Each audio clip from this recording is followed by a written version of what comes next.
खान साहब, यहाँ कैसे आना हुआ? बस सुकून की तलाश में चले आए हैं, दुनिया से दूर, शांति की तलाश में, मतलबी दुनिया से दूर। अच्छा लगता है, बहुत सुकून मिलता है इसी जगह आके, शोर शराबे से दूर, शांति की तलाश में। बस चले आए और निकल पड़े हैं। एक्चुअली मुझे नेचर से बहुत प्यार है। आप देखो नेचर कितना प्यारा है, मौसम देखो, व्यू देखो, कितना अच्छा लग रहा है।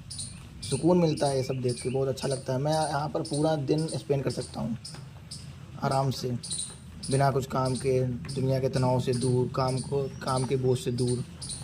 मैं आने वाले वक्त में चाहता हूँ कि मैं खुद ऐसी एक शांति जगह बस जाऊँ और वहाँ पे अपना पूरा जीवन शांति में व्यतीत करूँ।